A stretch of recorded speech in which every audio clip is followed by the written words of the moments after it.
Hello everyone, I Kuldeep Sharma welcome you all to today's session of Daily News Analysis, where we are going to look at the most important news from the Hindu newspaper as well as Indian Express. But before I begin with the news for today, let's look for the usual.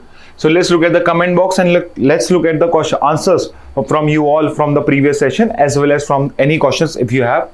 So Star BS2TR headquarters of ICJ Hague, Indian जज in ICJ Dalveer Bhandari G7 2024 Italy में हुआ था, 25 Canada में। अमूल का full form इन्होंने बताया, Anand milk union limited and union minister of agriculture Shivraj Singh Chauhan.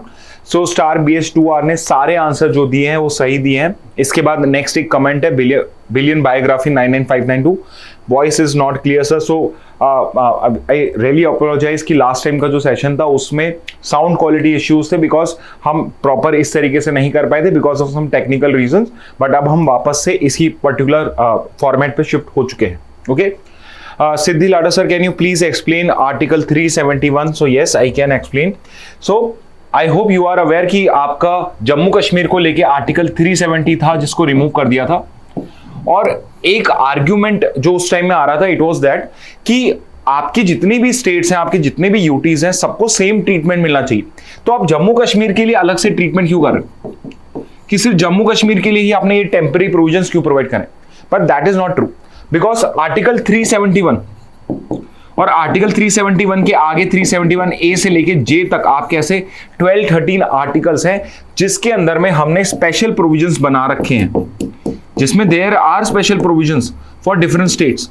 For example Maharashtra, Gujarat, your all of your north east states, आपके आंध्र प्रदेश, हर states के लिए डिफरेंट रीजन्स के लिए हमने स्पेशल प्रोविजन दे रखे हैं। ऑल्दो वो जो स्पेशल प्रोविजंस है वो पूरे स्टेट्स में नहीं अप्लाई होते, दे ओनली सेज कि उस पर्टिकुलर स्टेट में जो गवर्नर है उसकी कुछ और रिस्पॉन्सिबिलिटीज होंगी।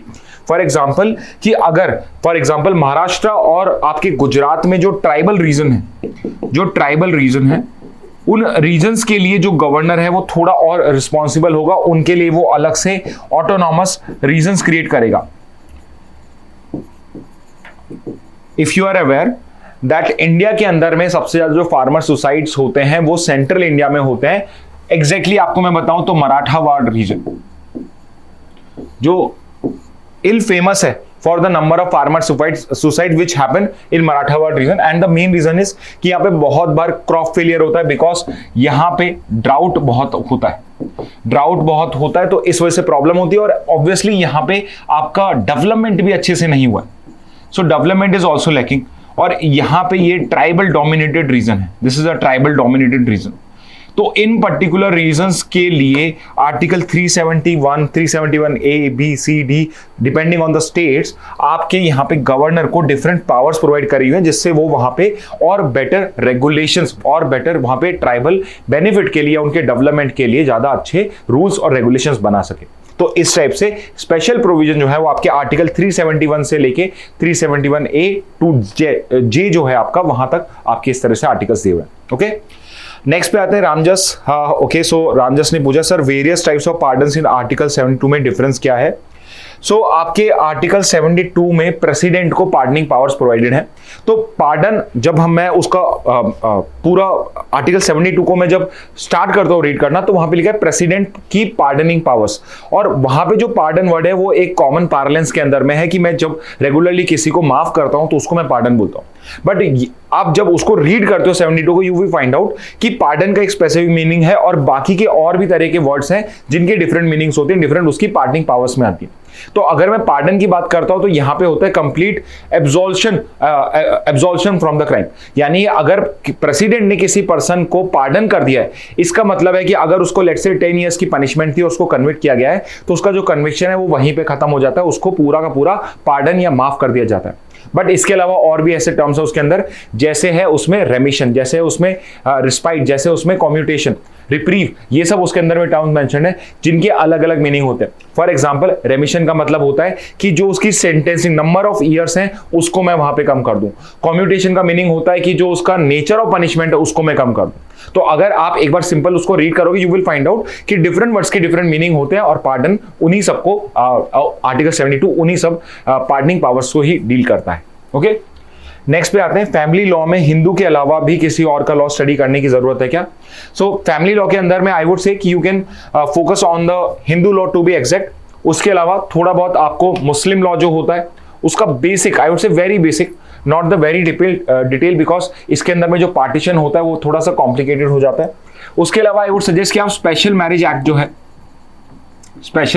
जो है उसको भी एटलीस्ट कवर करें फैमिली लॉ के अंदर में। आई थिंक ये थोड़े से ज्यादा आपके स्पेसिफिकली थोड़े से इंपॉर्टेंट हो जाते हैं। आप क्लैट यूजी देते हैं, यूजुअली जब आप फैमिली लॉ की बात करते हैं क्लैट पीजी का जो पेपर होता है पोस्ट ग्रेजुएशन के लिए उसमें क्वेश्चन ज्यादा आते हैं। यहाँ पे आपके बहुत नॉर्मल लीगल रीजनिंग के क्वेश्चन आते हैं। तो इन केस आपने सिर्फ अगर कंसेप्ट को अंडरस्टैंड कर लिया और आपने डिटेल में नहीं पढ़ा तो भी आप इनके क्वेश्चन लीगल रीजनिंग में कर पाएंगे। ओके, राज्यसभा में क्या लीडर ऑफ गवर्नमेंट होता है?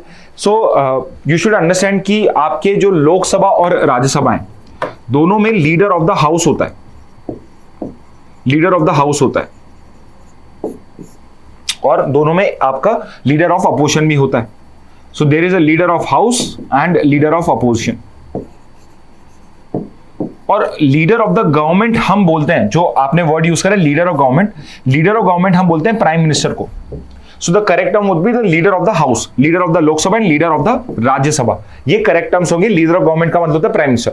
अब यूजुअली कस्टम ये होता है कि आपका प्राइम मिनिस्टर जो है जिस भी पर्टिकुलर हाउस से वो आता है, सो इट इज पॉसिबल कि आपका जो प्राइम मिनिस्टर है वो लोकसभा से है जैसे आपके नरेंद्र मोदी, और इट इज पॉसिबल कि वो आपका राज्यसभा से है जैसे आपके थे doctor Manmohan Singh.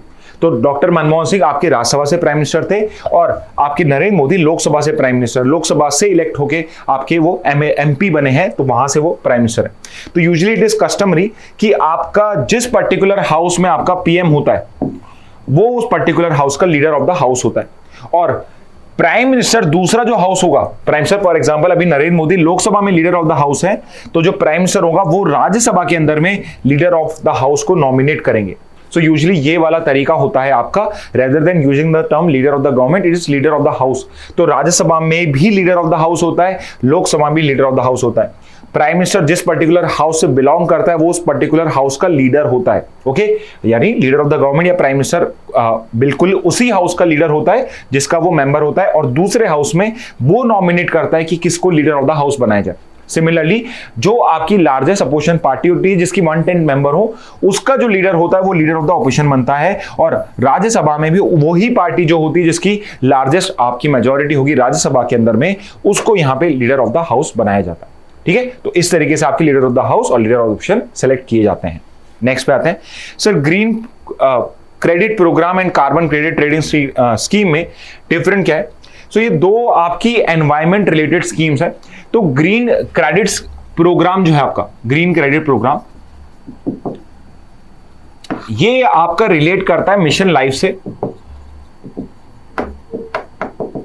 Mission life से, वो विच इज बेसिकली आपके प्राइम मिनिस्टर मोदी ने इसको लॉन्च किया था 2021 में, एंड इसमें they want to have a environmentally sustainable lifestyle, they want to promote environmentally sustainable lifestyle. तो इससे रिलेट करते हुए आपका ये ग्रीन क्रेडिट प्रोग्राम आता है, एंड इट इज बेसिकली कि अगर आप कोई भी एनवायरमेंट सस्टेनेबल एक्टिविटी करते हो, फॉर एग्जांपल कि आप एफॉरेस्टेशन करते हो, आप प्लांट करते हो, या फिर आप बेटर वाटर मैनेजमेंट करते हो, या फिर आप वेस्ट रिसाइकल या रिडक्शन में कोई काम करते हो, रिसाइकलिंग या रिडक्शन में काम करते हो, एक्सेट्रा, इस तरह की कोई प्रैक्टिस करते हो which is basically beneficial for the environment, not just related to carbon credit, सिर्फ कार्बन के रिडक्शन ही नहीं, उसके अलावा जो एनवायरमेंटली सस्टेनेबल प्रैक्टिस होती है अगर आप वो करते हो तो आप उसके अंदर में ग्रीन क्रेडिट प्रोग्राम के अंदर में कुछ इंसेंटिव्स को आपको मिल सकते हैं, आप जीत सकते हैं। इंसेंटिव्स कैसे? लेट्स से आप एक पर्टिकुलर एनजीओ हो जो पैसा अर्न करना चाहता है या फिर पैसा और ज्यादा इन्वेस्ट करना चाहता है, और let's say there is some factory जो बहुत ज्यादा यहाँ पे पॉल्यूशन कर रही है, सो वो यहाँ पे क्या कर सकती है, आपसे ग्रीन क्रेडिट कर सकती है, और उसका जो पॉल्यूशन है उसको कम करने के लिए वो आपके क्रेडिट्स को यूज कर सके, सो दैट कि वो ये शो कर सके कि मेरा जो टोटल कंट्रीब्यूशन है कार्बन का या वेस्ट का वो कम हो गया, बिकॉज मैं कुछ बेटर या एनवायरमेंटली सस्टेनेबल प्रैक्टिस भी यहाँ पे प्रैक्टिस कर रहा हूं। ओके, तो यहां पे ग्रीन क्रेडिट प्रोग्राम होगा। On the other hand the other programme is your carbon credit trading scheme. तो ये जो कार्बन क्रेडिट ट्रेडिंग स्कीम है ये सिर्फ इंडिया की नहीं पूरे वर्ल्ड ओवर चलती है, और इसके अंदर में क्या होता है कि सारी जो कंट्रीज हैं वो कार्बन एमिशंस की एक कैप डिसाइड कर सकते हैं कि टोटल एमिशंस क्या होगा, उसका मैंने एक कैप डिसाइड कर दिया फॉर एग्जांपल कि अगर थर्मल पावर प्लांट है तो वो maximum 100 kg of carbon produce कर सकता है। बट लेट से बिकॉज जो थर्मल पावर प्लांट है वो लेटेस्ट टेक्नोलॉजी यूज नहीं करता, इट इज डूइंग 125 kg, यानी कि जो इसको कैप, जो इसको मैक्सिमम एमिशन अलाउड है उससे इसने इसको ब्रीच कर दिया, 25 kg एक्स्ट्रा कर रहा है। But let say there is another company, let say कि जो एक थर्मल कंपनी थी जिसने अब अपने आप को सोलर कंपनी में कन्वर्ट कर दिया है। थर्मल पावर से वो पहले लेट से 50% अपनी या 100% एनर्जी प्रोड्यूस करती थी, अब 50% करती है और 50% यहां करती है। तो यहां पे बिकॉज इसने 50% रिड्यूस करा है तो इसको कार्बन को रिड्यूस करने के लिए कार्बन क्रेडिट मिलेगा, कार्बन क्रेडिट मिलेगा। अब यहां पे ये 25 kg ज्यादा कर रहा है, यहां पे ये कार्बन क्रेडिट अर्न कर रहा है, तो यहां पे जो कैप है इसको पे करने के लिए rather than paying to the government, यहां पे ये कार्बन क्रेडिट्स को बाय कर सकता है इस कंपनी से। तो यहां पे दो बेनिफिट हो रहे हैं। एक तो क्या हो रहा है, इस पर्सन को यहां पे एक फाइन लगाया जा रहा है बिकॉज ये कार्बन एमिशन ज्यादा कर रहा है। एट द सेम टाइम इस पर्टिकुलर कंपनी को यहां पे एक इंसेंटिव मिल रहा है to reduce the carbon, because यहां पे इसने जो रिडक्शन करा है उसके लिए इसे क्रेडिट मिल रहा है जिसको ये अर्न कर सकता है। ठीक है, तो ये बेसिक डिफरेंस होता है आपके कार्बन क्रेडिट प्रोग्राम के अंदर में और कार्बन क्रेडिट ट्रेडिंग सिस्टम के अंदर में। बेसिकली दोनों एनवायरमेंटली सस्टेनेबल प्रैक्टिसेस के लिए हैं, बट दोनों का जो पर्पस है, दोनों का जो नेचर है, कैरेक्टरिस्टिक्स है, वो डिफरेंट है। Okay, so this is regarding your both the systems. Ramjas ने फिर आंसर करें and if I go through the answers, all the answers he has answered, all the questions he has answered correctly. Kanishka ने ministry of agriculture का दिया है, that is also correct. Luna Lovegood 1 G7 2024 Italy, 25 Canada में, Amul and minister of agriculture is also right. Purvi Bansal ने भी आपके सही answer दिए। लास्ट इन्होंने क्वेश्चन भी पूछा है, sir is the MSP determined by CACP और cabinet committee headed by prime minister?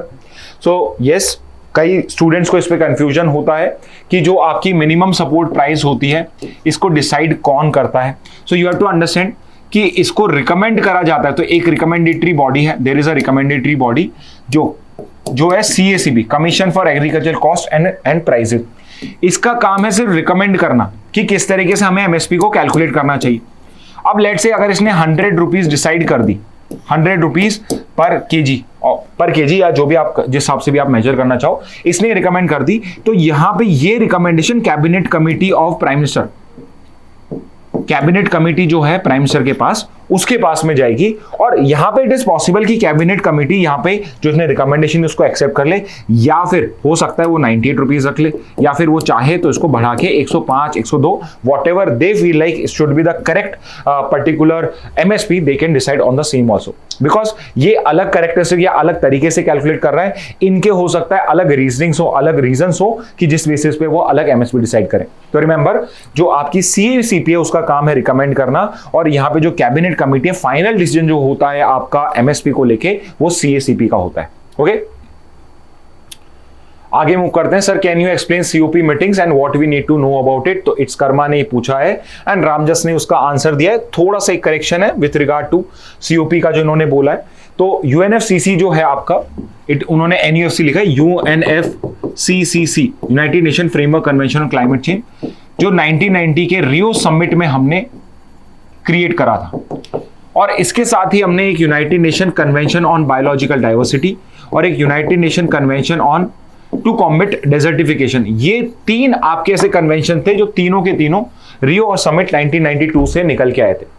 अब यहां पे हमने कन्वेंशन तो बना दिया, बेसिकली हमने एक बेसिक रूल्स या बेसिक ड्राफ्ट तो बना लिया कि कैसे हमें क्लाइमेट चेंज से फाइट करना है, बट हमें एक ईयरली एक रिव्यू भी चाहिए, हमें ईयरली गोल्स भी डिसाइड करने हैं कि हर साल हमारे क्या गोल्स होने चाहिए। तो इन तीनों आपके कन्वेंशंस के अंदर में डिसाइड किया गया कि हम ईयरली या एवरी 2 ईयर्स एक कॉन्फ्रेंस ऑफ पार्टीज करेंगे। कॉन्फ्रेंस करेंगे मतलब कि बैठ के मीटिंग करेंगे ऑफ पार्टीज। यहां पे पार्टी से मतलब है कि वो सब पार्टीज जो इसको सिग्नेटरी, जो इसके सिग्नेटरी उसको ही पार्टीज कहते हैं। तो जो ये ईयरली मीटिंग करते हैं UNFCCC के अंदर में, और बाइनली 2 साल में एक बार जो करते हैं आपके convention for biological diversity and for your convention to combat desertification, ये इन मीटिंग्स को बोला जाता है कॉन्फ्रेंस ऑफ पार्टी, जिसमें सबसे इंपॉर्टेंट कॉन्फ्रेंस ऑफ पार्टीज होती हैं आपके इस UNFCCC के, यानी United nation framework convention on climate change. और इसकी जो कॉन्फ्रेंसेस होती हैं वो आपके लिए कुछ इंपॉर्टेंट है। तो सारी की सारी रामजस ने यहां पे बता दी, फिर भी मैं आपको वापस से बता देता हूं। तो सबसे पहली जो सीओपी हुई थी, सीओपी 1, वो हुई थी आपकी 1995 में इन बॉन, जर्मनी। तो इसको हम बॉन समिट भी बोलते हैं, बॉन सीओपी। सीओपी 1 हुई थी आपकी। इसके बाद जो इंपॉर्टेंट है आपके लिए वो है सीओपी 3, जो आपकी 1997 में क्योटो में हुई थी।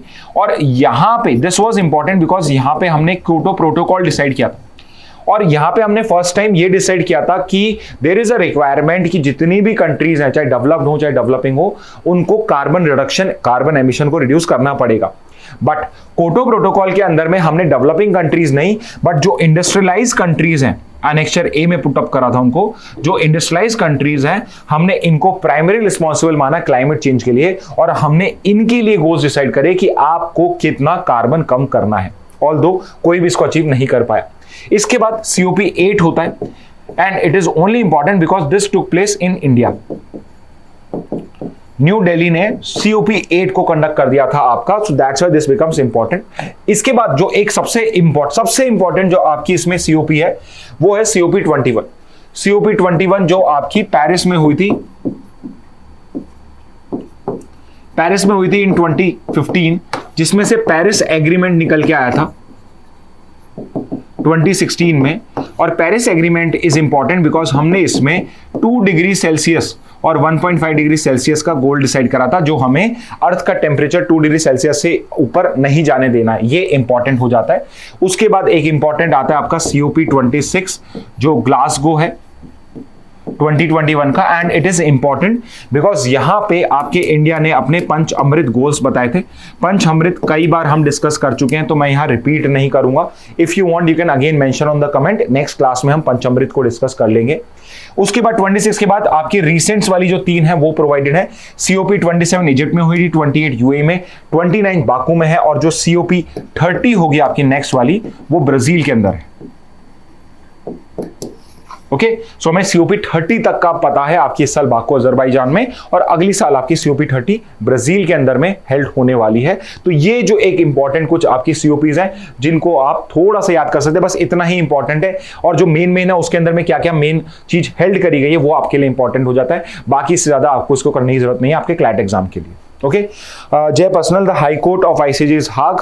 Dalveer Bhandari is the Indian judge out of the total 15 judges of the ICJ. So yes, Jay Personal ने भी आपके आंसर्स सही करे हैं।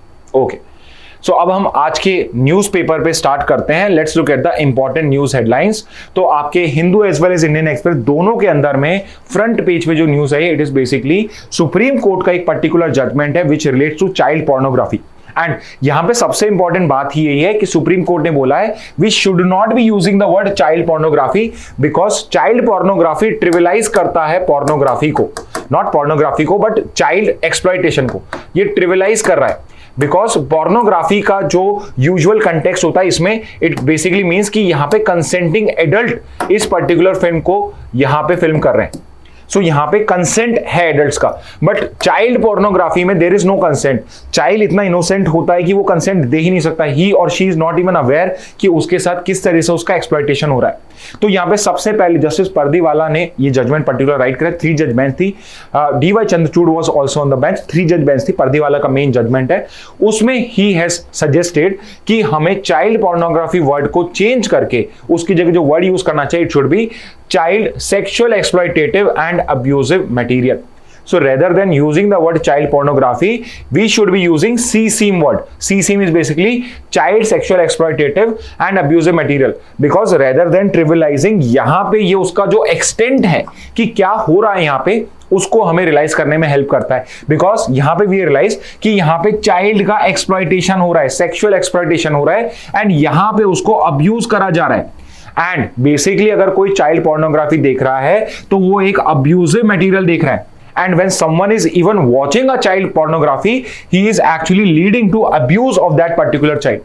सो इट इज पॉसिबल कि उस पर्टिकुलर वीडियो को शूट किया गया था, या जो पर्टिकुलर फिल्म है वो आज से 20 साल पहले बनाई गई थी, and now probably that particular child is an adult, but let's say if he or she comes across to know कि आज भी मेरी वो पर्टिकुलर मूवी है जो आज देखी जा रही है, so you can look at the trauma, you can understand the trauma कि वो किस ट्रॉमे से जा सकते हैं या जा सकती है, कि आज भी जो उसका वायलेशन हुआ था उसकी बॉडी के साथ, आज भी लोग उसको एंजॉय करते हैं। तो यहां पे जस्टिस परदीवाला का ये रिकमेंडेशन है, और यहां पे उन्होंने गवर्नमेंट को रिकमेंड करा है कि जो पॉक्सो एक्ट है उसको हमें चेंज करके इन टर्मिनोलॉजीज को यूज करना चाहिए, उनको और प्रॉपर्ली ड्राफ्ट करना चाहिए, एज वेल एज उन्होंने यहां पे गाइडलाइन सेंड करी हाई कोर्ट्स को और यहां पे आपके लोअर कोर्ट्स को कि rather than using the word child pornography they should be using the word CSEM, child sexual exploitative and abuse material. Okay, तो यहाँ पे ये recommendation है which is a important update in this particular case. तो यहाँ पे ये जो particular case है, इस केस का नाम भी मैं आपको next क्लास में बता दूंगा। एक पर्टिकुलर आपकी यहाँ पे एनजीओ जिसने ये केस फाइल किया था, और ये केस आपका आता है मद्रास हाई कोर्ट से। तो मद्रास हाई कोर्ट के पास में केस गया, एंड उस केस में क्या था, तो there was a particular person, एक 23 ईयर ओल्ड पर्सन था जो एक्चुअल में जिसके मोबाइल के अंदर में चाइल्ड पोर्नोग्राफी प्रेजेंट थी। तो यहां पे मद्रास हाई कोर्ट ने क्या बोला कि अगर आप प्राइवेट स्पेस में आप चाइल्ड पोर्नोग्राफी को स्टोर करते हो, पजेस करते हो, possession is a word in law, तो ये जो मैं आपको सब पढ़ा रहा हूं, this is more important for your legal reasoning, it's also important for your GK, but I would से more important for your legal reasoning, तो इसको समझना ज्यादा इंपॉर्टेंट है। तो पॉक्सो के अंदर में सेक्शन 15 जो उसमें ये है कि अगर आप चाइल्ड पोर्नोग्राफी को पोजेशन करते हो, आपके पास पोजेशन है, उसके फिजिकल पोजेशन आपके पास में होनी चाहिए वो, तो आप गिल्टी हो, आपको करा जा सकता है। तो यहां पे मद्रास हाईकोर्ट ने क्या बोला कि अगर आप प्राइवेट स्पेस के अंदर में चाइल्ड पोर्नोग्राफी को स्टोर करते हो या वॉच करते हो, तो सेक्शन 15 का वॉयलेशन नहीं होता। तो सुप्रीम कोर्ट ने इस पर्टिकुलर जजमेंट को एग्रीजियस जजमेंट बताया कि ये एक प्रॉपर जजमेंट नहीं है, and it should not have been decided in this particular way, and यहां पे उस पर्टिकुलर जजमेंट को ओवररूल कर दिया और साथ में गाइडलाइंस भी प्रोवाइड करी है। तो पहली गाइडलाइन तो यही है कि हम न्यू टर्मिनोलॉजी पे जाना चाहिए, बिकॉज यहां पे ये जो पोर्नोग्राफी है वो ट्रिविलाइज करता है। इसके बाद यहां पे क्या बोला है, क्रिमिनल लायबिलिटी क्या कर दी है कि यहां पे सुप्रीम कोर्ट ने पोजेशन जो वर्ड है इसका मीनिंग एक्सपेंड करा है सेक्शन 15 के अंदर में। हमें सेक्शन 15 से इतना मतलब नहीं है जितना यहां पे इस वर्ड को या पोजेशन का मतलब क्या क्या होता है उसको एक्सपेंड करना है। तो यहां पे सुप्रीम कोर्ट ने बोला है कि सिर्फ फिजिकल पोजेशन का मतलब पोजेशन नहीं होता है। अगर आप किसी पर्टिकुलर चाइल्ड पोर्नोग्राफी को देखते हो, आप उसको डाउनलोड करते हो, आप उसको स्टोर करते हो या आप उसको डिस्ट्रीब्यूट करते हो, तो वो भी एक क्राइम है अंडर सेक्शन 15। पॉक्सो का जो सेक्शन 15 है as well as IT act का सेक्शन 67 बताया हुआ है इसके अंदर में। So if you want to read you can read it once, but in basic acts के अंदर में जो आपके सेक्शंस हैं, सिर्फ व्यू करने पे, डाउनलोड करने पे, स्टोर करने पे और डिस्ट्रीब्यूट करने में अब आप गिल्टी हो जाओगे। So let me ask you a question जो इस पर्टिकुलर केस के अंदर में सुप्रीम कोर्ट ने इंटरप्रिटेशन दिया। For example, let's say someone sends you a particular link, और उस पर्टिकुलर लिंक पे यू आर नॉट अवेयर, और आपने क्लिक बेट की तरह आपने उस पर क्लिक कर दिया, and it finally redirects you to a website जहां पे child pornography available, and you are not interested in watching it, and so you immediately close that particular tab, आपने उसको बंद कर दिया, but you did not report it. तो यहां पे सुप्रीम कोर्ट ने क्या बोला है कि आपके पॉक्सो के अंदर में इट इज प्रोवाइडेड कि आपकी ड्यूटी है कि अगर आप चाइल्ड पोर्नोग्राफी को देखते भी हो कहीं पे अगर है तो आपको रिपोर्ट करना पड़ेगा। तो अगर आप उस पर्टिकुलर चीज को रिपोर्ट नहीं करते हो तो भी वो आपका एक क्रिमिनल एक्ट है। तो यहां पे आप सोच सकते हैं कि किस लेवल तक यहां पे अब हम चाइल्ड की कैरेक्टर को बचाने के लिए, चाइल्ड कैरेक्टर को बचाने के लिए या उनके एक्सप्लॉइटेशन को स्टॉप करने के लिए किस लिमिट तक आपका सुप्रीम कोर्ट अब जा रहा है कि अगर आपने गलती से भी देख लिया है तो आपकी एटलीस्ट रिस्पॉन्सिबिलिटी है उसको रिपोर्ट करने की कि आपने ये पर्टिकुलर लिंक था जिसके थ्रू आपको एक रीडायरेक्ट करेगा इस पर्टिकुलर वेबसाइट पे। तो यू कैन सी कि पोजेशन का मतलब सिर्फ फिजिकल पोजेशन से नहीं है, यहां पे एक कंस्ट्रक्टिव पोजेशन भी हो सकती है। और यहां पे एक नया कंसेप्ट डेवलप करा है सुप्रीम कोर्ट ने ऑफ कंस्ट्रक्टिव पोजेशन, और ये क्या है बेसिकली कि पोजेशन जो होगी it would even be consider कि अगर आपके पास पावर टू कंट्रोल है and the knowledge of exercise of such control. Power to control का मतलब है कि अगर आप देख रहे हो तो आप, इसका मतलब आपके पास पोजीशन है। अगर आप डाउनलोड कर रहे हो, आप स्टोर कर रहे हो या आप डिस्ट्रीब्यूट कर रहे हो, विच मींस आपके पास में पावर है उस पर्टिकुलर मटेरियल को कंट्रोल करने की। जो भी मटेरियल है, पोर्नोग्राफी मटेरियल है, आप उसको कंट्रोल कर सकते हो। तो अगर आप पावर टू कंट्रोल है और आपके पास नॉलेज है कि आप इसको कंट्रोल कर सकते हो, तो उस सिचुएशन में इस किसी भी एक्टिविटी को मैं कंस्ट्रक्टिव पोजेशन मानूंगा और आपको सेक्शन 15 के अंदर में करूंगा। एंड फाइनली, इसलिए वीइंग, डिस्ट्रीब्यूटिंग और डिस्प्लेइंग सच मटेरियल वो still amount to it being in the accused possession.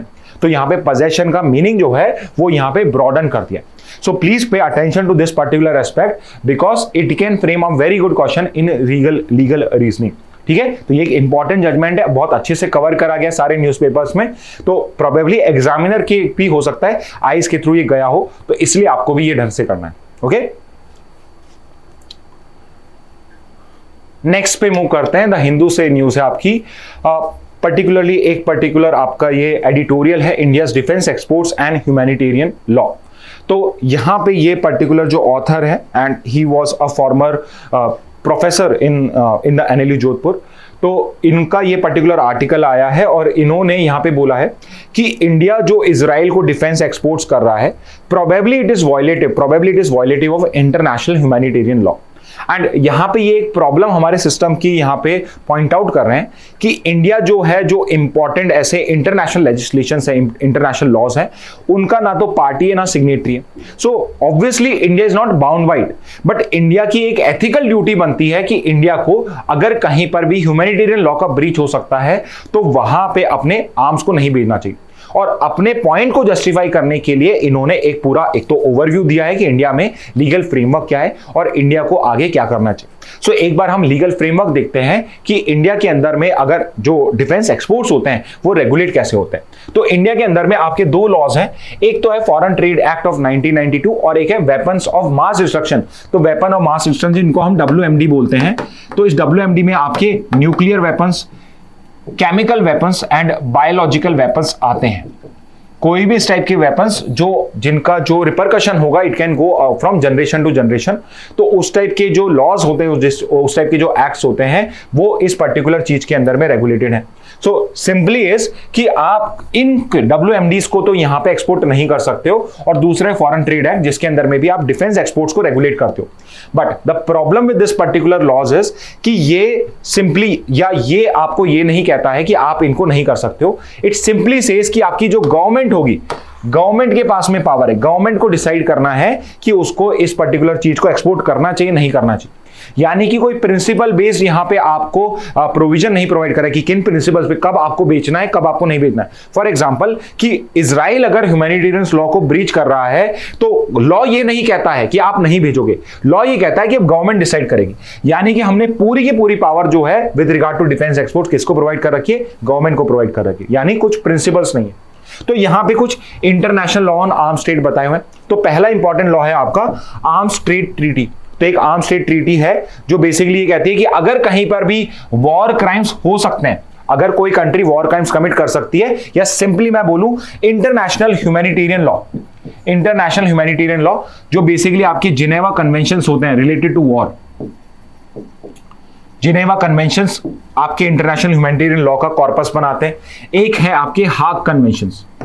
हाग कन्वेंशन जो भी आपका वॉर से ही डिलीट करता है। बेसिकली जिनेवा कन्वेंशन और हाग कन्वेंशन ये बताते हैं कि अगर कोई वॉर की सिचुएशन है तो कंट्रीज को कैसे बिहेव करना है, कैसे वॉर को कंडक्ट करना चाहिए, उसमें कब सिविलियंस को क्या आपको नुकसान पहुंचा सकते हो, प्रिजनर्स ऑफ वॉर के साथ आपको कैसे बिहेव करना है, कोई अगर इंजर्ड हो गया उनके साथ कैसे बिहेव करना है, अगर किसी को आपने किसी के साथ आप फाइट कर रहे हो तो किस टाइप के आप वेपन्स यूज कर सकते हो। ये सारे के सारे जिनेवा कन्वेंशन और हाग कन्वेंशन बनाते हैं। और तीसरा होता है कोई भी कस्टमरी इंटरनेशनल लॉ। अब ये कस्टमरी इंटरनेशनल लॉ क्या होता है? सो आई एम श्योर आप लोगों ने लॉ की क्लासेस में, लीगल रीजनिंग में ये सब पढ़ा होगा, कस्टमरी इंटरनेशनल लॉ। तो customary international law is that international law जो कहीं पे रिटर्न नहीं है, बट कोई लॉन्ग स्टैंडिंग प्रैक्टिस होती है और वो एक कस्टम बन चुका है कि इट इज एक्सपेक्टेड कि फॉलो किया जाएगा, उसे हम कस्टमरी इंटरनेशनल लॉ कहेंगे। For example, it is also provided in the Geneva Convention, in the Hague Convention, and it is also provided in it is also part of customary international law कि अगर कोई particular person war में injured हो चुका है, कोई soldier injured हो चुका है, then you should not kill that person, या फिर उसको आपको टॉर्चर नहीं करना है. It is part of your customary international law, it is part of your Geneva convention, it is also part of your Hague convention. Okay, so ये नहीं भी लिखा होता तो भी आप फॉलो करते हो. तो अगर आर्म्स ट्रीटी कहती है कि अगर कोई कंट्री जो वॉर पे है, अगर वहां पे IHL या इंटरनेशनल ह्यूमैनिटेरियन लॉ का ब्रीच हो सकता है, तो उस टाइप की कंट्रीज को एक्सपोर्ट नहीं करना, ये ट्रीटी ये बोलती है. अब द प्रॉब्लम इज कि India is not a signatory to this treaty, so India bound नहीं है. But remember this, customary international law एक ऐसी चीज है जो हर कंट्री बाउंड होती है.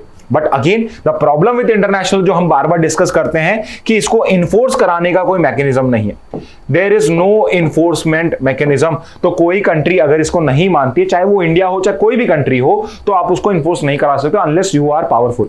तो इंटरनेशनल लॉ में एक ही रूल चलता है, विच इज जिसकी लाठी उसकी भैंस. ओके, अब ऑब्लिगेशन क्या क्या है इंटरनेशनल ह्यूमैनिटेरियन लॉ में. तो इंडिया जो है जिनेवा कन्वेंशंस का सिग्नेटरी है, तो कॉमन आर्टिकल 1, तो 4 ऐसे जिनेवा कन्वेंशंस हैं.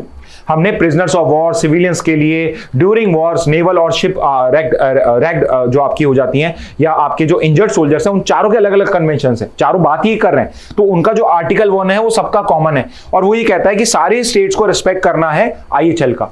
तो अगर आपको IHL या इंटरनेशनल ह्यूमैनिटेरियन लॉ को रिस्पेक्ट करना है, यानी आपको उनसे रिलेटेड कस्टमरी इंटरनेशनल लॉ को रिस्पेक्ट करना चाहिए. और अगर ये कह रहा है कि कोई कंट्री अगर वॉर क्राइम्स कमिट कर सकते हैं, आपको नहीं एक्सपोर्ट करना चाहिए, तो इंडिया को भी, इजराइल या पैलेस्टीन, किसी भी कंट्री को आपको इस टाइप से वेपन्स का एक्सपोर्ट नहीं करना चाहिए. ओके, सो यही यहां पे इनका पर्टिकुलर आर्ग्यूमेंट है. ओके, सो आई थॉट कि एक बार हम लीगल फ्रेमवर्क को स्टडी कर लेंगे एंड वी विल अंडरस्टैंड कि बेसिकली इंडिया को किस ग्राउंड्स पे आपको एक्सपोर्ट नहीं करना चाहिए, ये इनका आर्ग्यूमेंट है. नेक्स्ट पे आते हैं. After strike kills 356, Israel tell civilians in Lebanon to move out of danger. तो अभी अभी आपकी न्यूज चल रही है, it is a continuous news चल रही है अभी आपकी ये. इसमें 356 है because it's not yet updated, और अभी तक जो लास्ट अपडेट है, more than 500 people in Lebanon have died because of the strike by Israel. अब यहां पे अब क्या है, इट इज माई ओपिनियन कि शायद इजराइल को, क्योंकि जो अक्टूबर 7 में उसके अटैक हुए थे उसके अगेंस्ट में जो गाजा पे करा, उसका कोई यहां पे रिजल्ट नहीं मिल रहा है. उसको दिखाने के लिए बेंजामिन नेतन्याहू जो प्राइम मिनिस्टर, उनके पास दिखाने के लिए कुछ नहीं है. तो अब वो अपनी स्ट्रैटेजी चेंज करके जो लेबनान है वहां पे अटैक कर रहा है, सो दैट वहां से शायद कुछ इनको रिजल्ट मिल जाए, वहां से कुछ दिखाने के लिए कुछ मिल जाए.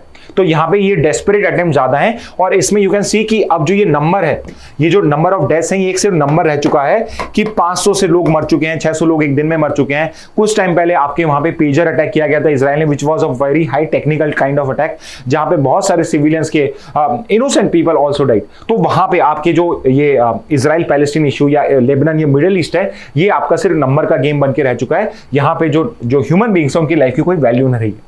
तो यहां पे इजराइल लेबनान में क्यों अटैक कर रहा है? बिकॉज लेबनान के is the headquarter of this particular terrorist group. Terrorist group है आपका हिजबुल्लाह, जो आपका लेबनान का सेंटर है. एंड ऐसा नहीं है कि हिजबुल्लाह को लेबनीज पीपल आपकी डायरेक्टली सपोर्ट करते हैं. There is some support, but Lebanese people are also fed up of Hezbollah, because Lebanon के अंदर में हिजबुल्लाह का हेडक्वार्टर होने की वजह से क्या हो रहा है, उसको भी इकोनॉमिक सैंक्शंस झेलने पड़ रहे हैं. बाकी कंट्रीज को सपोर्ट नहीं करें, इजराइल हमेशा कंटिन्यूसली जो उसका साउथ वाला पार्ट है लेबनान का, वहां पे कंटिन्यूसली अटैक करता रहता है. ठीक है, तो इस वजह से वो भी इस बात से खुश नहीं. They also don't want to have a fight with Israeli, they want to also have a normal life. But Hezbollah में की वजह से वहां पे भी प्रॉब्लम हो रही है. तो हिजबुल्लाह के बारे में हम यहां पढ़ लेते हैं. Because the primary reason why Israel is attacking Lebanon is because Hezbollah is headquarter there. और यहां पे जब से अक्टूबर 7 का वॉर स्टार्ट हुआ और इजराइल हमास के साथ में वॉर में है, आपके नॉर्थ ऑफ इजराइल में आपका लेबनान है, वहां से कंटिन्यूअसली आपका जो लेबनान या आपका हिजबुल्लाह है, वो रॉकेट मिसाइल्स, रॉकेट अटैक्स वहां पे कर रहा है. तो मे बी यहां पे इजराइल भी अपने आप को जस्टिफाई कर सकता है. तो हिजबुल्लाह का मतलब क्या होता है? हिजबुल्लाह का मतलब होता है पार्टी ऑफ गॉड, भगवान की या गॉड की, अल्लाह की जो ये पार्टी है यहाँ पे, और यही हिजबुल्लाह का मतलब है. और इस पर्टिकुलर हिजबुल्लाह को क्रिएट किया था किसने? So it's considered as proxy of Iran. Iran का इसको प्रॉक्सी माना जाता है. और टू बी एग्जैक्ट, आपका जो ईरान की जो पॉलिटिकल पार्टी है, उसकी जो मिलिट्री विंग है इजराइल रेवोल्यूशनरी गार्ड्स कॉर्प्स. तो ये जो Israel Islamic revolutionary guard corps है, इसका काम ईरान को सिक्योर करना नहीं है, बट ईरान के जो सुप्रीम लीडर हैं, उनकी जो पॉलिटिकल पार्टी, उनकी जो आइडियोलॉजी है, उसको प्रोटेक्ट करना है यहाँ पे. So you have to understand कि आपकी Indian army is not for India but for a particular political party, की उसकी जो आइडियोलॉजी है, उसके जो लोग हैं उनको सेव करना उसका मेन काम है। तो यहाँ पे इस आपकी जो ईरानियन आर्मी वो अलग है, और आपने कि इस्लामिक रेवोल्यूशनरी गार्ड कॉर्प्स जो ज्यादा उनकी पावरफुल है as compare to the army, उसने इस पर्टिकुलर आपके हिजबुल्लाह को क्रिएट करा था। और इसको क्रिएट क्यों करा था कि आपके 1975 से 1990 के बीच में लेबनीज सिविल वॉर चला था। लेबनान के अंदर में सिविल वॉर इज बेसिकली जब अंदर के ही दो ग्रुप्स आपके पावर को गेन करने के लिए एक दूसरे से फाइट करना स्टार्ट करते हैं। तो लेबनीज सिविल वॉर जो चल रहा था उसके अंदर में Israelis were also involve, Israelis was also involved। और 75 से 90 में इट वाज अ पीरियड जब वहां पे आपका कौन सा था, पीएलओ वाज इन लेबनान, और लेबनान के पीएलओ के अगेंस्ट में इजरायली वहां पे वॉर कर रहे थे। तो वहां पे एक सिविल वॉर हो गया था। फाइनली पीएलओ भी वहां से निकल गया था, और बाद में वो आपका पीएलओ को बाद में टेररिस्ट से नॉन टेररिस्ट भी बन गया था वो तो।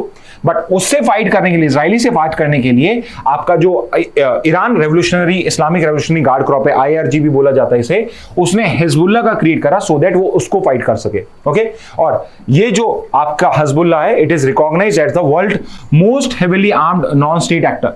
तो अगर मैं कंट्रीज को अगर हटा दूं तो उसके बाद सबसे ज्यादा आर्मी आर्म फोर्सेस भी एज वेल एज सबसे ज्यादा वेपनरी किसके पास है, तो वहां पे आपका हिजबुल्लाह ग्रुप आएगा। इसके पास हेलीकॉप्टर्स भी हैं, इसके पास में फाइटर जेट्स भी हैं जो डिफरेंट कंट्रीज को सप्लाई करते हैं। मेजरली इसका ईरान है जो फंडर है, और इसको रिकॉग्नाइज कर रखा है as a terrorist organization by US and Israel.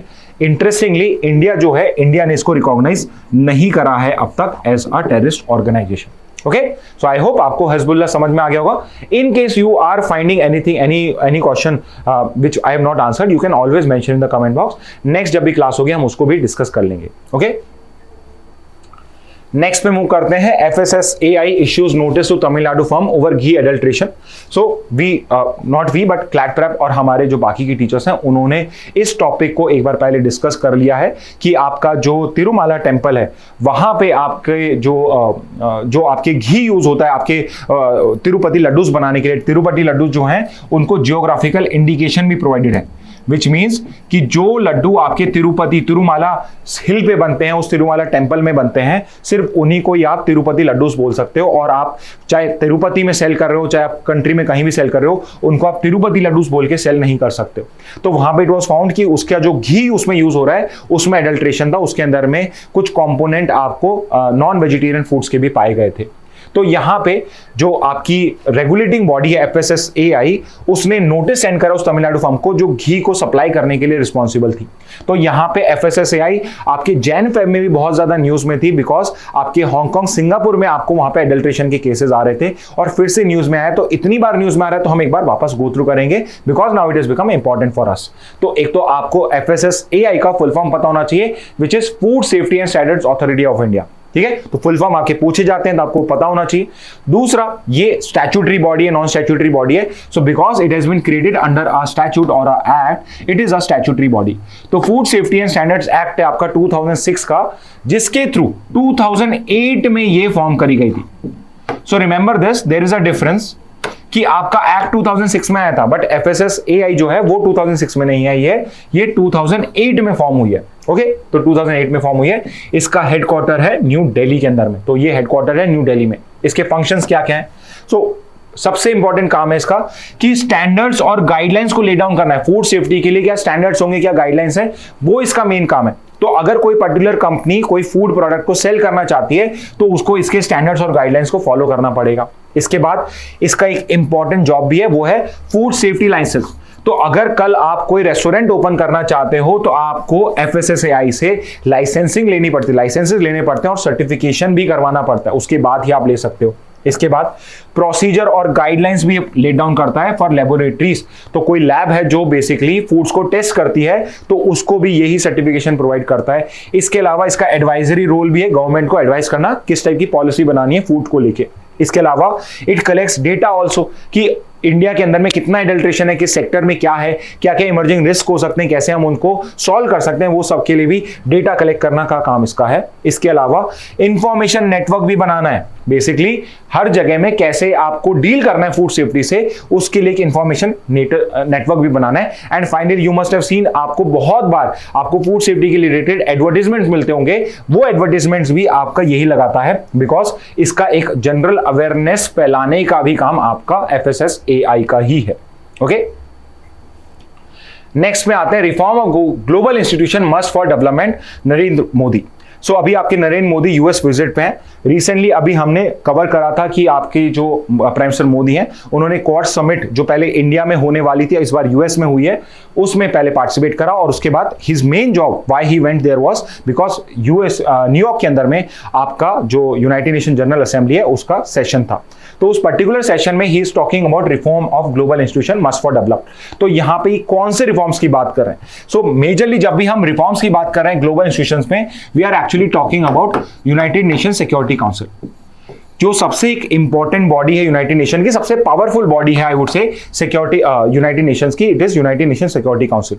Now the problem with United Nation Security Council is कि ऑल्दो इसका काम क्या है, पीस को मेंटेन करना, पीस और डेवलपमेंट के लिए काम करना, ग्लोबल पीस के लिए काम करना, बट यहां पे इसका जो कॉन्स्टिट्यूशन है वो जस्टिफाई नहीं करता इसको एक ग्लोबल बॉडी बनाने के लिए, बिकॉज इसके अंदर में टोटल 15 मेंबर्स होते हैं at any point of time. इसमें 15 मेंबर्स होते हैं जिसमें से 5 तो परमानेंट मेंबर होते हैं जिनको हम P5 बोलते हैं, और 10 आपके नॉन परमानेंट मेंबर्स होते हैं जो 2 साल के लिए रोटेटिंग टर्म के लिए बार बार आपके इलेक्ट होते रहते हैं। तो इंडिया भी कई बार इलेक्ट हुआ है, बट यहां पे प्रॉब्लम क्या है कि जो परमानेंट P5 मेंबर्स हैं इनके पास में वीटो पावर है, इनके पास में वीटो पावर है, विच मींस लेट्स से कि अभी इजराइल पैलेस्टीन का वॉर चल रहा है, 5 में से जो 4 कंट्रीज हैं, 5 में से जो 4 कंट्रीज है दे वांट कि इजराइल पैलेस्टीन का वॉर रुक जाना चाहिए, बट जो 5वीं कंट्री है वो वीटो कर देती है, तो यहां पे ये जो पर्टिकुलर रेजोल्यूशन है वो पास नहीं होता, वो फेल हो जाता है, वो आप आगे कंटिन्यू नहीं कर सकते हो। और यहां पे जो आपकी यूनाइटेड नेशन जनरल असेंबली जहां पे 15 नहीं 193 मेंबर्स हैं,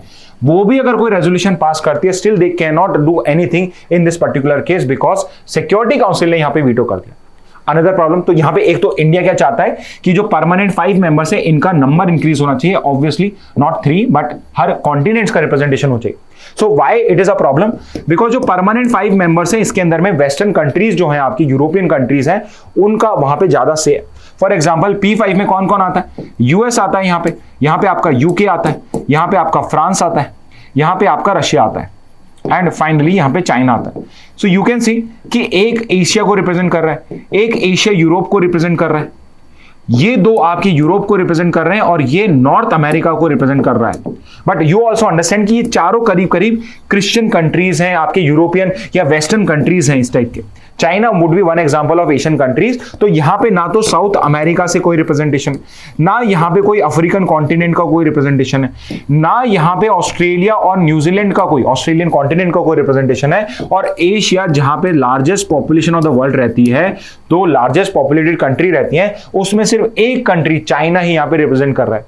सो इंडिया वांट कि यहां पे साउथ अमेरिका से एक रिप्रेजेंटेटिव होना चाहिए, अफ्रीका से रिप्रेजेंटेटिव होना चाहिए, ऑस्ट्रेलिया से होना चाहिए, और एशिया से प्रॉपर रिप्रेजेंटेशन होना चाहिए, बिकॉज हमें पॉपुलेशन बेसिस पे उस हिसाब से देखना चाहिए। मोर ओवर इंडिया क्लेम्स कि ये जो पर्टिकुलर बॉडी और ये जो पर्टिकुलर स्ट्रक्चर है ये 1945 में बनाया गया था, और अब हम 2024 में आ चुके हैं, 2025 में आ जाएंगे। ओके 8 इयर्स होने वाले होंगे यूनाइटेड नेशंस के, और अभी तक हम 1945 में जो हमने ग्लोबल ऑर्डर बनाया था उसी को फॉलो करें। So there is a requirement कि हम इस पर्टिकुलर स्ट्रक्चर को चेंज करें और इसको मोल्ड करें which would be better suited for the present situation. तो प्रेजेंट जो आपकी सिक्योरिटी सिचुएशन है उस हिसाब से इसको प्रॉपर कि यूनाइटेड सिक्योरिटी काउंसिल जो है ये रेलिवेंट काम कर सके, ये एक इफेक्टिव बॉडी की तरह वर्क कर सके, इसलिए देयर इज अ रिक्वायरमेंट कि हम इसमें रिफॉर्म करें। तो यहाँ पे prime minister Modi basically United Nation Security council के अंदर में आपके इसकी बात कर रहे हैं कि इसमें हमें रिफॉर्म्स कहां चाहिए। ओके नेक्स्ट न्यूज पे आते हैं। PM expresses India's unwavering support for piece of Palestine.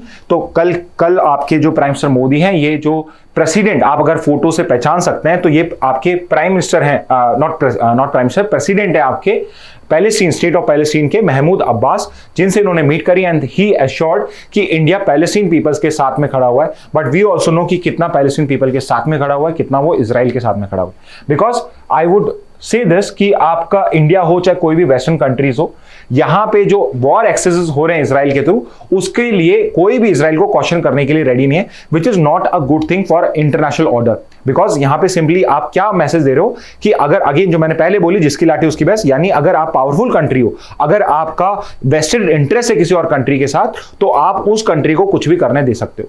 तो हमने ये इजराइल पैलेस्टीन वॉर में भी देखा और रशिया यूक्रेन वॉर में भी देख रहे हैं कि किस तरीके से आपके जो कंट्रीज हैं वो 2 ग्रुप्स में डिवाइड हो चुके हैं। ओके तो यहां पे अगेन बिकॉज पैलेस्टीन न्यूज में आया है तो हम एक बार वापस से पैलेस्टीन के जो बेसिक फैक्ट्स हैं उनको वापस से गो थ्रू कर लेते हैं, which all of these points, एक एक पॉइंट जो है सारे के सारे आपके लिए बहुत इंपॉर्टेंट है कि स्टेट ऑफ पैलेस्टीन है ये इंडिपेंडेंट कब हुआ था।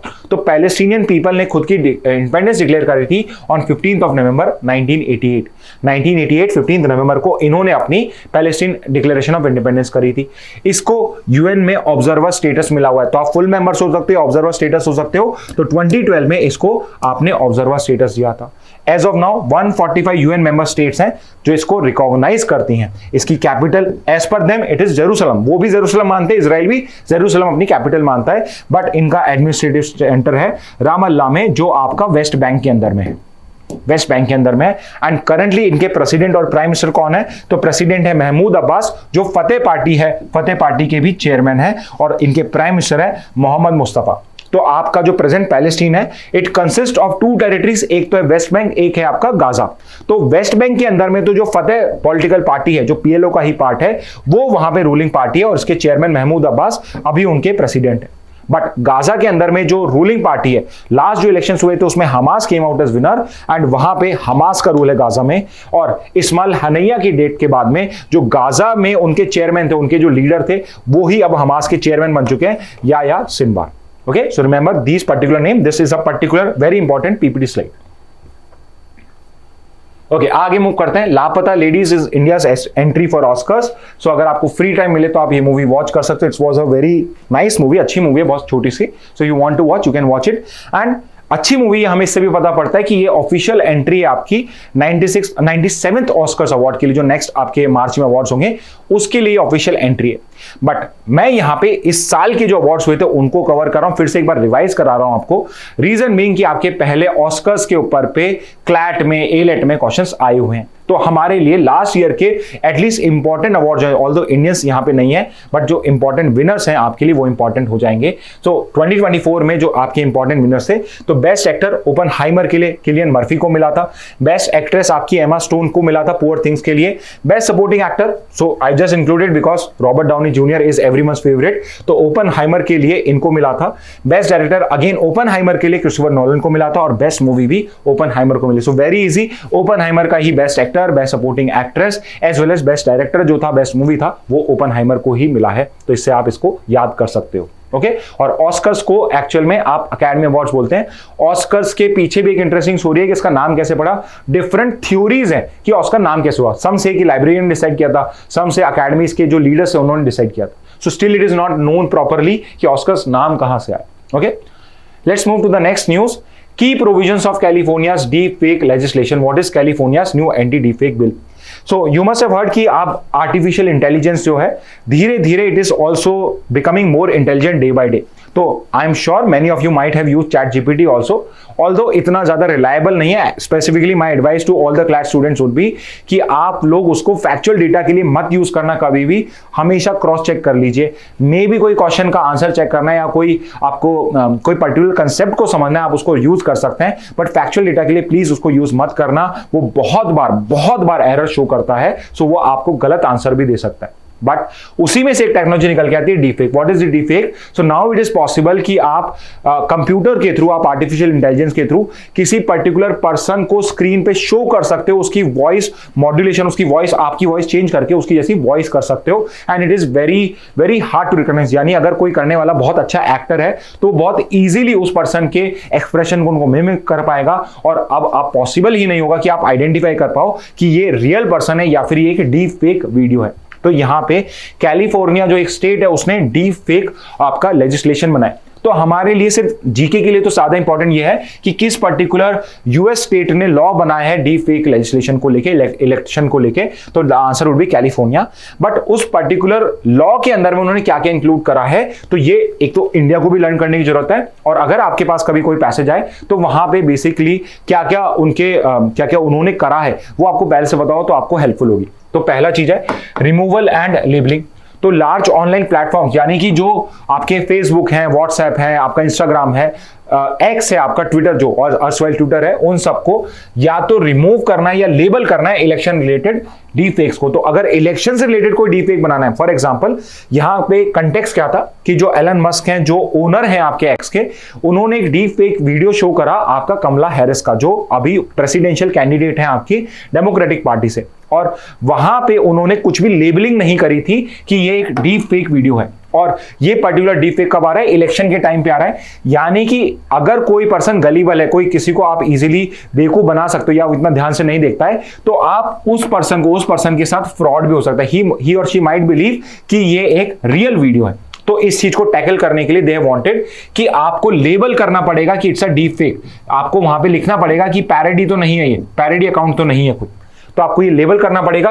या फिर अगर ये कंटेंट कैन हार्म द कि if this particular content can influence election, तो यहां पे आपको इलेक्शन पीरियड में इसको रिमूव भी करना पड़ सकता है। ओके, इसके बाद इसको रिस्ट्रिक्शन को भी एक्सपेंड कर दिया है। तो पहले जो टाइम फ्रेम था ये बहुत लिमिटेड था कि सिर्फ और सिर्फ कैंपेनिंग पीरियड में था, बट अब जब तक पूरा इलेक्शन पीरियड कंप्लीट नहीं होता है, ये जो पर्टिकुलर लेजिस्लेशन लेकर आए हैं, ये टाइम फ्रेम उस पर्टिकुलर पीरियड के लिए कंटिन्यू रहेगा। और थर्ड क्या है?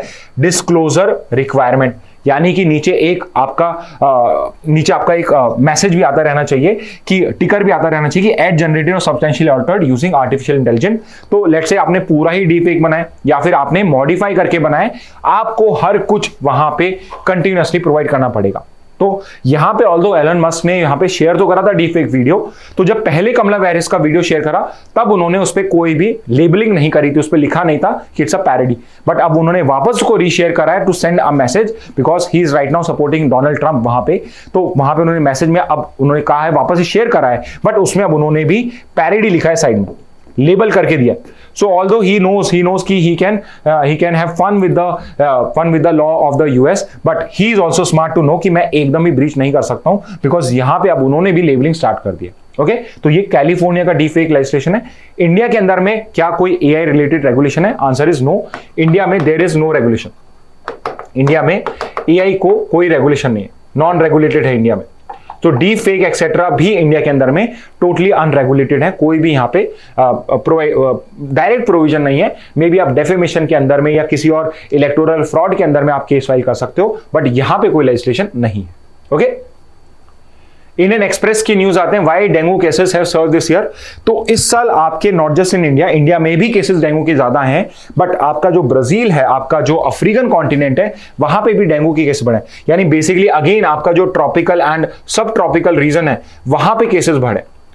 एंड एक और प्रॉब्लम आपकी स्टार्ट हो गई बिकॉज ऑफ क्लाइमेट चेंज, कि पहले जो आपके कोल्ड रीजन थे, फॉर एग्जांपल लद्दाख जो है, जो एकदम कोल्ड रीजन होता था, एंड यूजुअली जो मॉस्किटो होते हैं वो कोल्ड एनवायरनमेंट में सर्वाइव नहीं कर पाते हैं। लद्दाख के अंदर में भी इस बार 2 केसेस ऑफ डेंगू आए। And why this is the case? Because Ladakh के अंदर में भी इतना टेम्परेचर रहने लगा एटलीस्ट समर पीरियड के अंदर में, कि वहां पर भी मॉस्किटो ब्रीडिंग आज के टाइम में पॉसिबल है। ओके, तो आपके ट्रॉपिकल और सब ट्रॉपिकल रीजन में because of climate change, because of heavy rainfall, इस टाइप से रेनफॉल पैटर्न चेंज हुआ है और टेम्परेचर हाई हुआ है, उस वजह से क्या है, मॉस्किटो जो आपका ये पर्टिकुलर डेंगू को कॉज करता है, चिकनगुनिया को कॉज करता है, इनकी जो पॉपुलेशन वो इंक्रीज हुई है, इस वजह से डेंगू के केसेस इंक्रीज हुए हैं। तो डेंगू का बेसिक क्या है? तो बेसिक केस कि ये एक वायरस से कॉज होता है, स्पेसिफिकली इसका जीन है, जीन इसका है फ्लैवीवायरस। जीनस इज बेसिकली किस टाइप का है। ओके, और majorly it is being caused by female mosquito Aedes aegypti. तो एडिस एगिप्टी है, और भी कई तरह के एडिस स्पीशीज के मॉस्किटोज होते हैं, बट मेजरली ये एडिस एगिप्टी मॉस्किटो है, उसी से ही कॉज होता है और उसके फीमेल स्पीशीज से ही कॉज होता है। और ये जो डेंगू का मॉस्किटो है, it is responsible for causing chikungunya, yellow fever as well as Zika infection. तो ये सेम जो मॉस्किटो एडिस एगिप्टी, ये डेंगू भी कॉज करता है, it can cause chikungunya, yellow fever as well as Zika infection, and I would also add mpox virus जो है वो भी आपका इससे स्प्रेड हो सकता है। ओके, इसके बाद इसका ट्रीटमेंट क्या है? सो कोई स्पेसिफिक ट्रीटमेंट नहीं, बट क्या डेंगू की कोई वैक्सीन है? तो yes, now there is a vaccine, but India में ये अवेलेबल नहीं है, इंडिया की कोई कंपनी इसको प्रोड्यूस नहीं करती है। ये आपकी एक यूएस की वैक्सीन है, ये आपकी एक जापान की वैक्सीन है। Countries are not important, but you should at least know कि कौन सी, क्या डेंगू की वैक्सीन भी होती है, नहीं होती है। तो स्टेटमेंट आए कि there is no vaccine for dengue, you should know this कि this is a wrong statement, because yes there are 2 vaccine, Dengvaxia and Qdenga. Okay, easy है, नाम बहुत अच्छे से हैं सुनने में। तो ये 2 वैक्सीन हैं आपकी डेंगू की। नेक्स्ट न्यूज पे आते हैं, 40,000 kilometers in 8 months, 2 women Navy officers to set sail around the globe in October. अभी आपकी इंडियन नेवी ने आपका एक नया प्रोग्राम, नॉट प्रोग्राम बट आपका एक नया मिशन लॉन्च करा है जिसका नाम है नाविका सागर परिक्रमा सेकंड। नाविका मतलब आपकी फीमेल, आपकी जो नेविगेटर्स हैं उनको हम नाविका बोल रहे हैं। नाविका सागर परिक्रमा सेकंड, यानी इससे पहले हम एक बार कर चुके हैं। और ये सागर परिक्रमा क्या है? सागर की परिक्रमा करना, अर्थ की परिक्रमा ही कर रहे हो आप, विच is basically circum navigation expedition. यानी कि इसमें जो ये 2 विमेन ऑफिसर्स हैं, नेवी ऑफिशियल्स हैं आपकी, एक तो है lieutenant commander Rupa A and दूसरी लेफ्टिनेंट कमांडर दिलना के। ये दोनों अकेले 2 लोग ही जाएंगे और पूरा जो ग्लोब है उसको सर्कम नेविगेट करेंगे एक बार का। तो हम पहले भी इसको कर चुके हैं। 2017 में आपका पहला नाविका सागर परिक्रमा हुआ था और अब 2024 के अंदर में हम नाविका सागर परिक्रमा कर रहे हैं। इसमें हमारी कौन सी बोट का नाम क्या है? तो पहले में भी यही बोट यूज करी थी, इसमें भी हम यही बोट कर रहे हैं, which is INSV Tarini. INSV Tarini is the name of the boat जो नाविका सागर परिक्रमा सेकंड के लिए हम यूज करने वाले हैं। और पहली नाविका सागर परिक्रमा हमने 2017 में करी थी। So I would say it's more of a one liner. ठीक है, वन लाइनर की तरह आप इस पर्टिकुलर पॉइंट को कवर कर सकते हैं। Okay, I think we are done with the news for today. Yes, okay students, so these were the important news for today from Hindu as well as Indian Express. Again, the usual reminder, if you have any suggestion, any feedback, if you have any doubts and if you have anything extra to ask from us, you can always ask in the comment box. Okay, sorry because I forgot to ask any questions, but in the next class I'll ask questions also so that you also have a recalling and revision time here only. Okay, so that's it from my side. Thank you and have a very nice day.